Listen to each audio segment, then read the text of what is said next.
U luister na 'n preekopname van Dominee Eddie Botha van Leeuberg Gemeente. Ander preke van hom is beskikbaar op die gemeente se webblad www.leeuberg.co.za. Dan sê ons gaan vanaand aan met ons temas. Ons kan oopmaak by Johannes 14.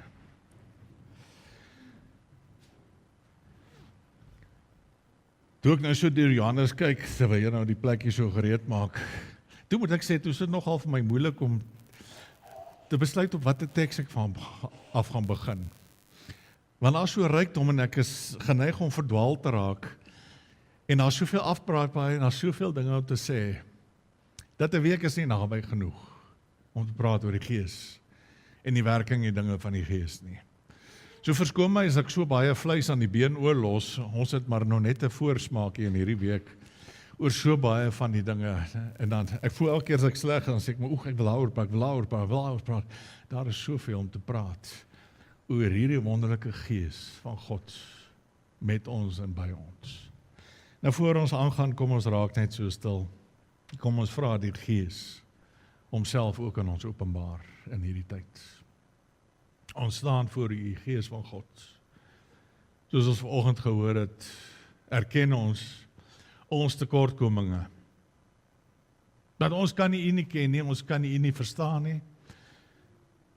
As U Uself nie aan ons openbaar nie, en Uself aan ons bekendstel nie. Ons kan al die teologie in die wêreld hê, en nog steeds nie weet wie U is nie. En ook vanaand in die stukkie wat U vir ons kom breek, en stukkie wat U openbaar, wil ek vra dat U elkeen van die kinders sal verryk. Maar meer as dit nog, dat ons hier sal uitstap en ervaar dat ons was in U teenwoordigheid. Ons was besig met U en U met ons. Kom Here, kom praat. Kom breek U wil, U woord vir ons. Amen. My oog het geval net op die stukkie in Johannes 14, daar vers 16. Ek sal die Vader vra en hy sal vir julle 'n ander voorspraak stuur om ewig by julle te wees, naamlik die Gees van die waarheid. Die wêreld kan hom nie vang nie, omdat hulle hom nie sien nie en hulle hom nie ken nie. Maar julle ken hom, omdat hy wat by julle bly, in julle sal wees. Nou vers 25 sê, ek sê dit terwyl ek nog by julle is, en wanneer die Vader in my naam die voorspraak, die Heilige Gees stuur, sal jy alles leer en aan alles herinner wat ek vir julle gesê het. Kom ons gaan maar net eers tot sover. In die ure wat ons in lewe, dink ek is dit, soos praat oor die Heilige Gees, nodig om net te kyk, maar waar staan die kerk in Hebreë en die stroming in die kerk? En 'n stroming wat deur die geskiedenis loop, wat elke era nodig het om na homself te kyk en te sien die dwaling van die uur en die probleme van die uur. Die probleme van die uur wat ons tans in die hoofstroomkerke beleef, met die opkoms van die liberale teologie wat so oorhand geneem het, is die Christendom en die godheid van Christus in vraagteken. Dat hulle nie erken as die maagdelike geboorte nie, as God en die gelyke aan God nie, en dat in die kerk toenemend is in die kweekskole geleer word, dat hy maar net 'n groot en 'n besondere figuur in die geskiedenis was. In die vorige eeu, al in die 1900s, einde van die 19de eeu, het dit die opkoms gekom, die soeke na die historiese Jesus. Om te gaan kyk na, maar wie is die werklike Jesus nou? Nie die mitologiese Jesus wat ons in die Bybel van lees nie. Ons praat nie van 'n wêreldse soekie nie, ons praat van teoloë. Nou as dit is waar die kerk om mee besig hou, en die kerk van die uur nie die gesag en die autoriteit en die posisie en die persoon van Christus aanvaar vir wie wat hy is nie, dan is dit nie snaaks dat die kerk van die uur nooit praat oor die Gees nie. En hy nie betrokke is in hulle debat nie. Ek het dit eerstens ervaar hoe die Bybel hanteer word in sulke kringe, dat daar gekyk word na die Bybel as bloot 'n menslike geskrif. Die een het vir daai ene geskrywe, Markus het eers geskrywe en toe het Matteus by hom gekopie en sy dinge bygevoeg, Lukas het kopie en dit is bloot menslike handelinge. En daarom is dit ook nie snaaks dat hulle na die Bybel kyk en hanteer op so 'n vlak nie. Ek onthou my studies op universiteit het my al geplaas as student. As ons kom by hierdie Bybel en die bronne van die Bybel en die agtergrond en die geskiedenis van elkeen van die evangelies en die boeke, die woorde wat vir my totaal altyd aanwesig was, die inspirasie van die Heilige Gees. Nooit is daar gepraat nie oor die werking van die Heilige Gees in die teks nie. Dan is dit natuurlik nie snaaks dat daar nie meer op 'n kansel gestaan kan word en met vermoedigheid gepreek kan word en verkondig word, so sê die Here nie. Want ons glo dat hierdie Bybel kom deur die woord van God, is die woord van God en is gegee deur die Gees van God en dat elke letter hierin deur hom gegee is. Ja, selfs in die kerk van ons Here Jesus Christus is daar partykeer wanpersepsies. Die liberale kerk wil niks van hom weet nie, het nie plek vir hom nie. Maar binne jou tradisionele protestantse kerke en jou gereformeerde kerke, ek onthou hoe ons groot geword het en baie klagtes gehad het dat daar nooit gepraat word en nooit gepreek word oor die Heilige Gees nie. Baie keer op die agtergrond ook. En tog het die Bybel baie te sê van hom. Ek herinner my aan die woorde, as mens kyk na Handelinge 1 vers 8, wat skryf en julle sal krag ontvang wanneer die Heilige Gees oor julle kom, en die woord wat daar gebruik word is dunamis, wat beteken in ons vertaling in dynamiet. En as ons praat oor die Heilige Gees, is dit nodig. Ons weet die fokus is Christus en die Heilige Gees wees na Christus, maar hy is een van die drie eenheid, hy is een van die persone in die drie eenheid, en daarom wil ek hom graag leer ken.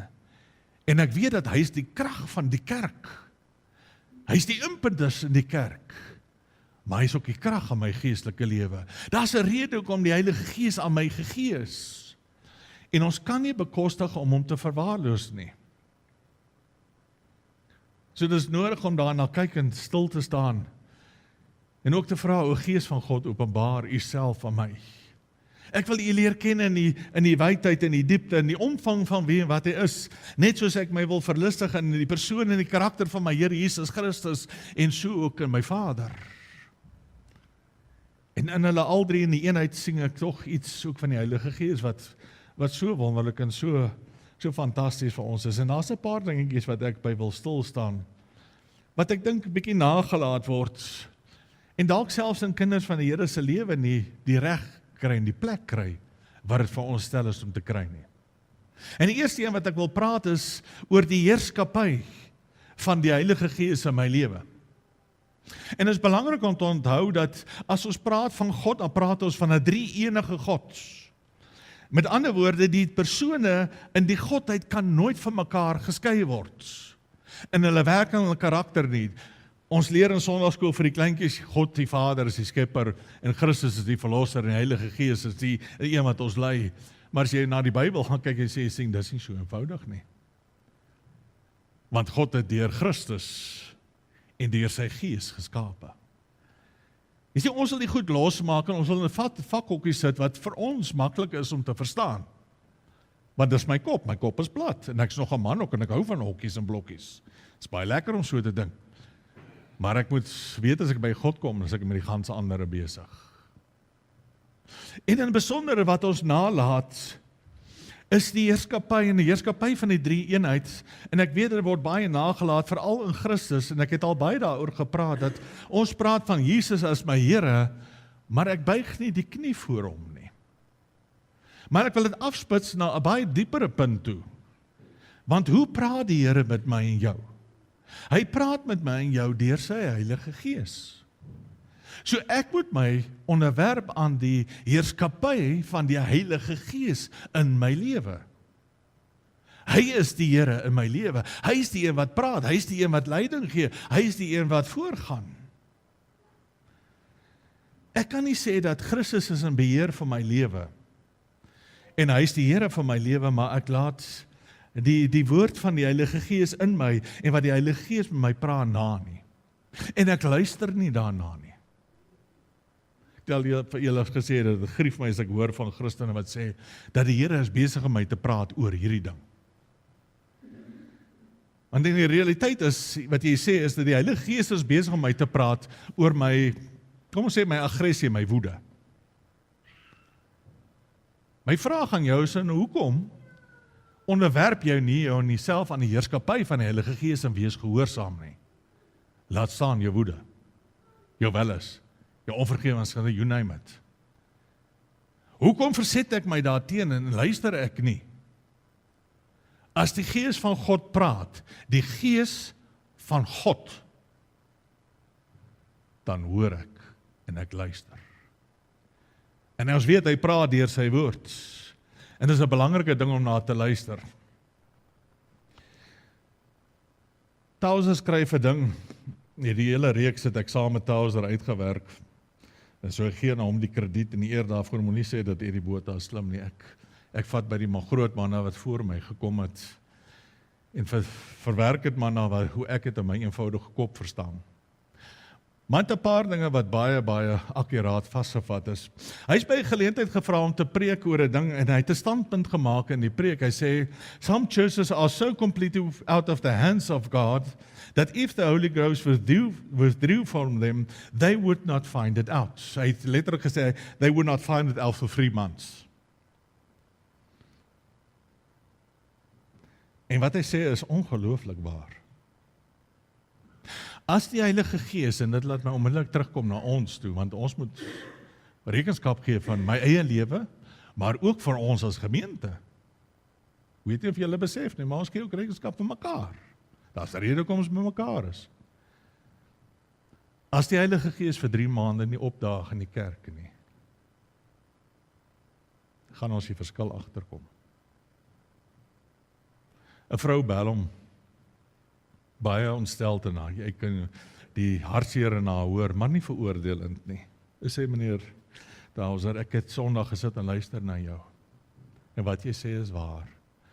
In my gemeente is die Heilige Gees al vir lank nie meer daar nie. In hoeveel kerke sit mense Sondag na Sondag? En die hartseerste deel is hulle besef nie eers die Gees is nie daar nie. Is dit absurd wat ek sê? Dis Bybels. Vat julle terug na Laodicea toe, want dit is 'n ou waarskuwing. Laodicea, 'n groot kerk. Van die 7 gemeentes het Openbaring van praat, miskien die grootste kerk, die besigste kerk, met baie dinge wat hy doen, hy sy geld, hy sy planne en dinge is in plek, hulle funksioneel, hulle operate. Moontlik is dit 'n gemeente wat al die ander na hy omgekyk en sê, ons moet, Laodicea se ouens moet kom praat hier, hulle moet vir ons kom vertel, kom verduidelik hoe word dit daar gedoen. En Laodicea is baie trots op hulle doen. Ons doen hierdie dinge en die almal volg ons is die trendsetters van die uur. En soos julle weet, as 'n brief geskrywe word, dan word dit gesirkuleer so in die rondom. En Johannes skryf sy brief as Efese en dit word in Efese voorgelees. En hulle hoor wat gesê word en Efese, jy het jouself regryk. En so vir 5 van die 7 gemeentes ernstige negatiewe aanklag. En so kom dit by elkeen en dan kan ek by myself indink, maar Laodicea, as die Here nou oor ons moet skryf, wat sal hy sê? Kan net goeie goed wees, want die kerkgebou is vol. Daar's baie geld. Ons is skatryk. Ons kom niks kort nie. Miskien skier hulle sendlinge oral uit. Dienste is vol en dit lyk of dit vol lewe is. Ek weet alles wat julle doen. Ek weet dat julle nie koud is nie en ook nie warm nie. Daar lê al klaar baie swaar aanklag. Ag, as julle tog maar koud of warm was, natuurlik warm. Maar nou omdat julle lou is nie warm en ook nie koud nie, gaan ek julle uit my mond uitspoeg. Vir ander gemeente het hy gewaarsku, ek sê julle nie bekeer nie weer terugkom na julle liefde vir my nie, gaan ek die kandelaar uit julle midde uit verwyder. My teenwoordigheid, my gees. En geskiedenis vertel dat natuurlik het soos ons as mense is nie aggeslaan op die woord van die Here nie. Want elke gemeente wat die waarskuwing gekry het, is kort daarna mors dood.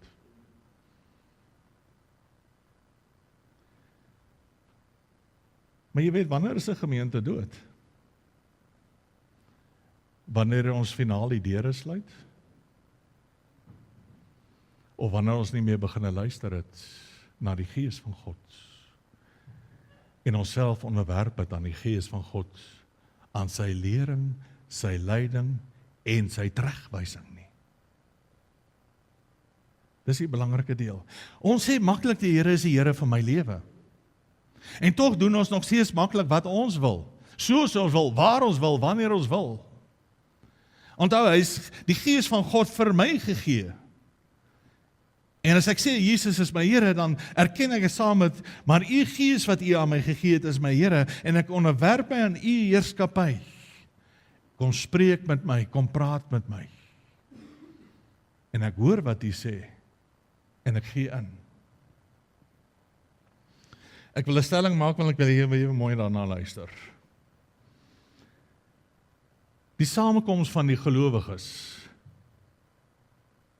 is 'n bewuslike soeke na die teenwoordigheid van die Heilige Gees. Ek sê dit omdat dit is wat die Here vir ons gesê het in Matteus 18, waar daar 2 of 3 met mekaar is, daar is ek self. Hoekom sê die Here dit? Nie net om ons te verseker as daar minder is, hy is daar nie, en ons is like het om dit te gebruik, ek self lief daarvoor myself te herinner, ons is net 2 of 3 is die Here, is ten minste hier. Maar ons is hier, omdat ons soek na hom. En hy beloof hy is hier. So as ek na 'n kerk toe kom en ek kom na 'n gebedsgeleentheid toe of 'n biduurgeleentheid toe of na 'n erediens toe, dan kom ons by mekaar doodbewuslik dat ek kom soek na die teenwoordigheid van die Heilige Gees hier. Anders wat soek jy? Ek kon vanaand lekker voor die TV gesit het. Ek is seker die ou daar en een van die ouens op een van die kanale moet ten minste meer entertaining as ek wees. Ek kan dit waarborg. Hoekom sit ons nie daar nie? Hoekom is ek nie tevrede met die prediker op 'n televisie nie? Daar is baie wat hulle self dit misgis en sê, ja nee, wat, hy luister sommer 'n preek op die radio. Altyd dink ek myself, jou absolute dwaas. Jy verstaan niks wat die Here sê nie. En jy verhard jouself teen die heerskappy van die Heilige Gees, wat vir jou gesê het, kom hiernatoe. Kom soek die teenwoordigheid van die Here. Ons is hier want ons soek die teenwoordigheid van die Here. En soos is dit Abraham van ouds wat geworstel het met die Here. Hy sê ek gaan u nie laat gaan uit hierdie tent uit voordat ek u nie ontmoet het nie. Dis waarvoor ons hier is.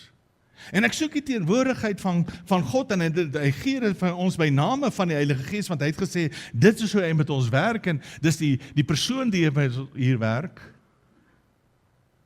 En ons kom soek na sy teenwoordigheid, en dan saam met dit, ook wat sê u vir my? En saam met die lering, kom die ander deel dan weer terug. Ek onderwerp my daaraan. Nou wil ek 'n bietjie aangaan na die persoon van die Heilige Gees toe. En net ons weer 'n paar feite vasmaak en herinner aan. Ek sal elke aand, wil nie een aand alles uitpraat nie. Ons moet ietsie los vir môre aand en die aand daarna. Kan ek vir julle 'n vraag vra wat gevra is in my 5de jaar dogmatiek? Ek onthou professor Potgieter het nog vir my dit toegegee en daar gesit en gevra. Ons het altyd mondelinge gehad, en daar was altyd 3 van ons in 'n mondeling. Ek het altyd die slegte groep gehad, ek weet nie hoekom nie, maar ja. My standaard was, daar word 'n vraag gevra, ek antwoord my vraag, en dan sit ek vir die res van die 40, 50 minute en luister na die ander manne suffer. Ek het my voorreg gehad dat ek is in my matriek, staan 9 matriek Bybelkunde gehad het, wat 'n baie ordentlike vak was. Die wat dit daai tyd gehad het, sal onthou, dat was geen maklike vak nie. Daar moes jy 80 punt vraag kan antwoord en kan skrywe oor net die persoon en die werking van die Heilige Gees. So, dit was niks vir my nie. Maar ek sit in een van hierdie eksamens En dis niks vreemd vir my nie, dis gewoonlik 'n geweldige frustrasie gewees. Marike weet, ons het toe al getroud, ek kom pak gewoonlik by die huis af daarna, my mismoede. Maar ek onthou hierdie een wat so voor my gestaan het, ek het my kop net geskit. Een van die manne wat saam met my geswat het,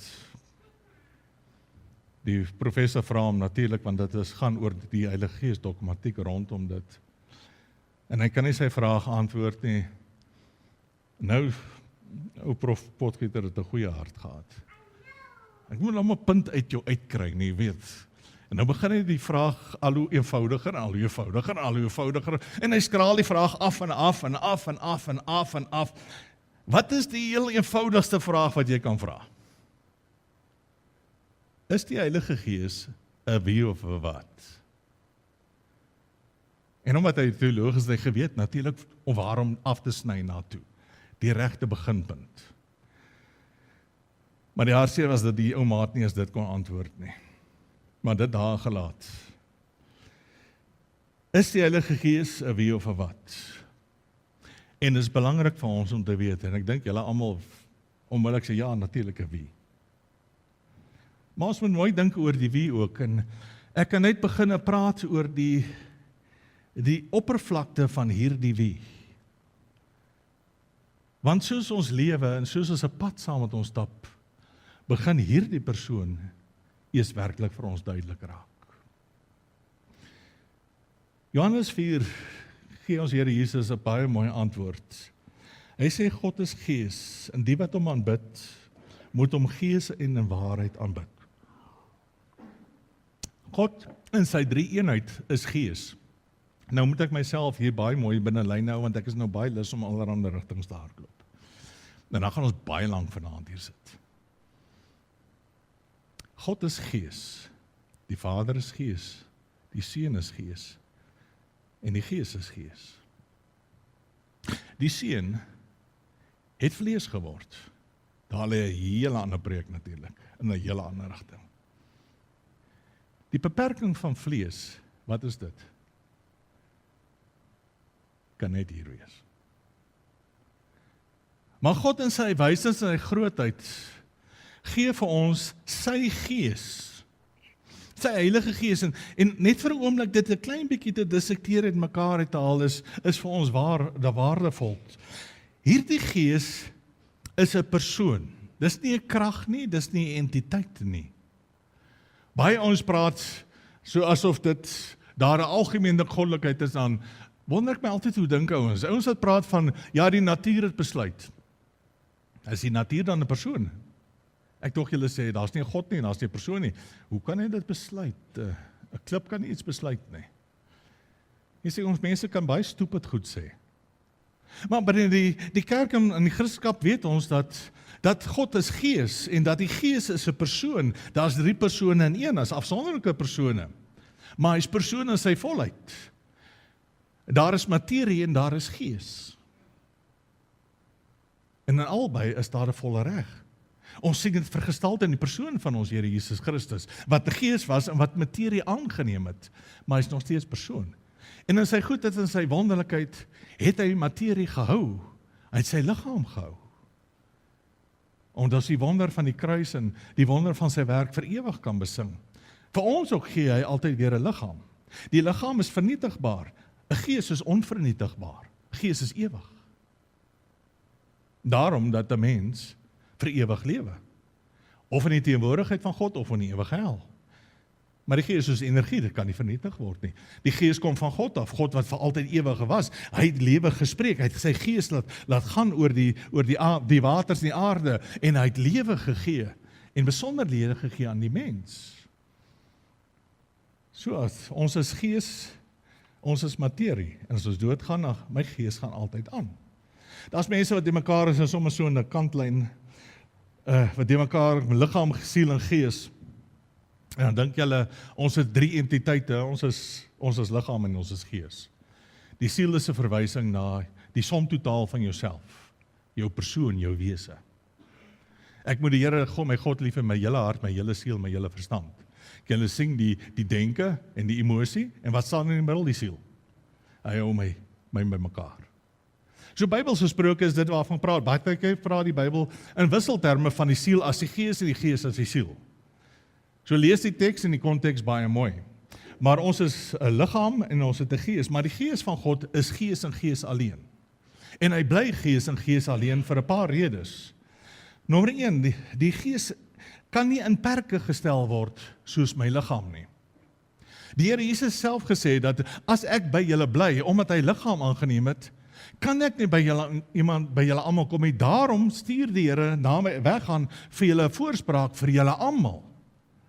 As Christus gebly het op aarde, dan sal ek en jy moes iewers 'n vliegtuigkaartjie Jerusalem toe gekoop het om by hom uit te kom. En ons moet staat maak op myself en my verstaan van hierdie dinge. Maar God in sy grootheid het baie, baie meer vir ons ingegee. Ek gee my gees aan jou. En die gees werk grensloos, sonder beperkings. Hy dring in waar 'n vlees nie kan indring nie.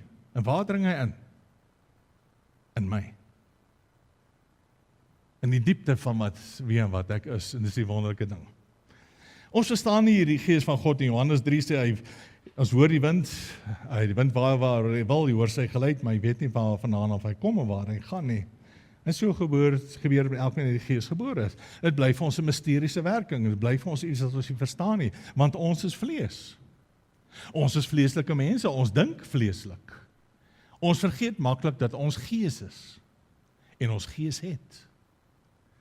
Dis die jammerste deel van die sondeval, is toe die vlees begin oorneem het, en my gees op die agtergrond vasgevang is. Maar Christus kom en hy gee sy gees vir my, en die gees werk sonder die beperkings, en hy werk in die diepste deel, en bring my by die tweede ding van die gees, dit is nie beperk nie, hy kan dieper werk as vlees. En die diepste vlak, Korintiërs praat Paulus daar, wat gees met gees werk, sy gees met my gees. Hy skryf in 1 Korintiërs 2, wat 'n mens ken die verborgene dinge van die mens, behalwe van die gees wat in hom is. Die gees in jou is bewus van dinge waarvan jy nie is bewus is nie.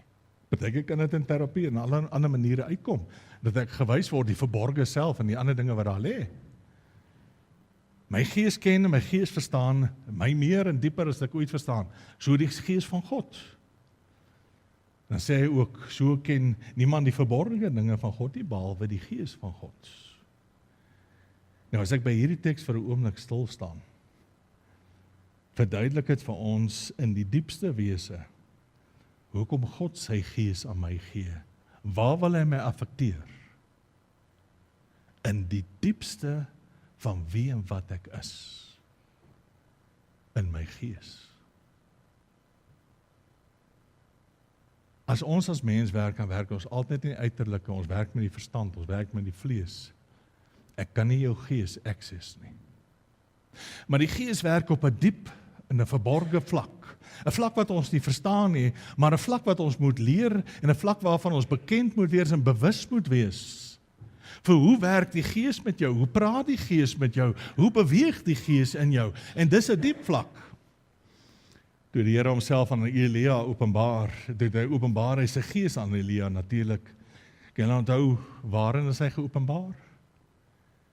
Daar was 'n rukwind, maar hy is nie 'n rukwind nie.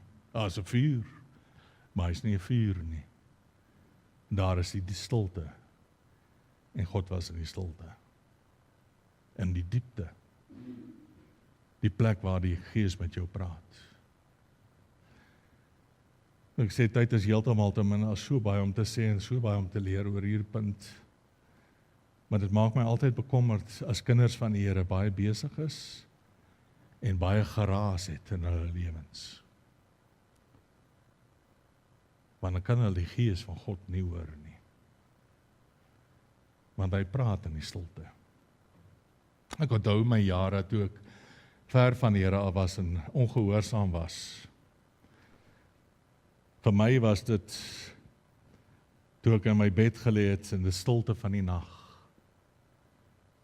dan hoor ek nog daai fyn klop by die deur. Daar's iets in my siel wat skree, alles is nie wel nie, alles is nie wel nie. Jy is nie op die regte pad nie. O, ek prys my Here daarvoor. Natuurlik die dwaas wat ek is, ek kan al aan ander plekke gaan soek. Al ken ek die waarheid, al is ek geleer in al hierdie dinge. Het ek nog na die vlees gaan soek en gehoop iemand anders te kan tot bekering kom, wat al die dinge tot op die ouend, dat die Here myself gekonfronteer het. Maar as hy met jou werk, dan werk hy op 'n baie diep vlak. En ook in my Christendom, en die groei van my Christendom, is dit op 'n baie diep, bewustelike vlak. Niemand wat nog ooit gevul is met die Heilige Gees, in die hele geskiedenis of die Bybel, was onbewus daarvan, dat hy in die Heilige Gees is nie.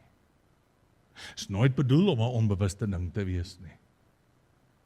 Dit is 'n persoon aan my gegee, om 'n verhouding met my te hê en 'n pad saam met my te loop, op die diepste vlak van wie en wat ek is, want dis die diepste vlak waar die verandering moet plaasvind, die vernuwing moet plaasvind. Dis nie 'n kosmetiese herstel van my sondigheid nie. Die Here wil my nie 'n beter mens kom maak nie. Hy kom uit die diepste wortel van wie wat ek is, daai radikaal. Ek wil jou diep in jou siel raak, want dis waar die sondeval begin het. En dis waar jou verandering moet plaasvind. En dis God as Gees wat dit vir ons doen. Hy is 'n persoon. We sê hy is nie entiteit nie. Hy is nie entoesiasme nie. Ek raak hartseer as ek hoor hoe mense praat. Hy was vanoggend in daai diens en dit was so 'n wonderlike diens. Hulle het so lekker saam gesing. Ek was in die Gees van God gewees en ek het my hande opgesing en ek het gesing tot eer van sy Here. Môre stap hy in die werk uit en ek hoor hoe vloei die woorde en voel die res. Jy was nie die teenwoordigheid van die Here nie. Die Gees van God is nie emosie nie. Hy kan emosie bring, ja. Hy is nie opwinding nie. Is jammer dat die kerk baie keer hierdie musiek en sulke dinge wat baie mooi en kragtige mediums is so misbruik, dat ons nie agterkom dat die Gees nie meer hier is nie. Ek moet my verstout om te sê, hoe harder die band raas, hoe meer kan jy wonder, hoekom raas hulle so hard? Want ons God is 'n God wat in stilte werk. Moenie my fout maak, ek skryf nie musiek af nie, dis 'n ongelooflike belangrike tool. Maar dan moet dit in die hand van die Gees wees. Gees gedrewe wees, Gees gerig wees. Die wonderlike deel van musiek is, dat ek nie my verstand net aanbid nie, ek kan my hart in dit gee ook, en ek kan my hande vir hom opgee, en ek kan alles vir hom gee. Maar dan moet ek in die Gees wees, en hy in my. Twee dinge wat ek wil klaarmaak, soos ek sê, daar is 'n ton om oor te preek van vanaand, is net 'n klein deeltjie.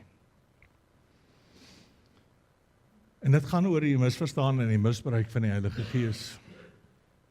En dan wil ek laaste twee dinge oor praat. En dit is belangrik om dit te verstaan. Ek hoef nie kennis te hê, uitvoerige teologie en dogmatiek, oor die Heilige Gees, om met die Heilige Gees gevul te wees nie. Daar is baie wat 'n graad, meestergraad, doktersgraad in teologie het, en hulle het nie 'n klou wie die Heilige Gees is nie. Ek het in my bediening heeltemal te veel met hulle te doen gehad, sodat hulle my siek maak. Praat oor dinge, baie selfversekerd, maar die persoon ken hulle nie. Hoe sê ek dit? Hoe kan jy so oordeelend wees? Dood eenvoudig aan die vrug in hulle lewens. Hy is nie die Here oor hulle lewens nie. Hulle lewe soos hulle wil, hulle regverdig sonde en stap 'n pad so saam en sonder die Here. Die wonderlike deel is dat 'n ou kleintjie, selfs op laerskool, kan gevul wees met die Heilige Gees, sonder om enigiets te verstaan oor al hierdie ander Bybelse dinge. En dit is so. Daar's baie getuienisse van kinders van die Here wat voor skool al hulle harte vir die Here gegee het. Hulle kan nie eens onthou nie, maar ek kan vir jou sê, ek ken die Heilige Gees, ek ken die Here, ek praat met hom en hy praat met my. Ek weet hy's 'n persoon. Oor al die ander teologiese dinge, ek verstaan dit nie. Jy het nie nodig om dit te verstaan nie. Het jy nodig om te verstaan hoe 'n pil werk voordat hy werk? Of het jy net nodig om die dokter te glo dat hy werk? Dit help as ek die chemie verstaan agter die werking van die pil. Maar dit verander nie die effektiwiteit van die pil nie. Daarom leer ons oor die Heilige Gees, ons praat oor die Heilige Gees, want ek wil my gedagtes oor hom verbreed, ek wil vir hom meer ruimte gee, ek wil vir hom meer eer en glorie gee ook. Maar dis nie 'n voorboud vir my verstaan van wie en wat hy is nie.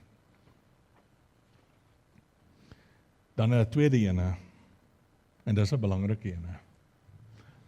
As ons praat oor die Heilige Gees, moet dit 'n persoonlike verhouding wees.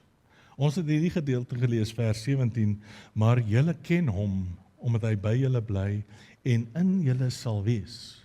Nou as hy sê, ek ken hom, dan beteken dit, dat as ek praat van die Heilige Gees, en ek is vervul met die Heilige Gees, dat dit nie iets onbekend aan my is nie.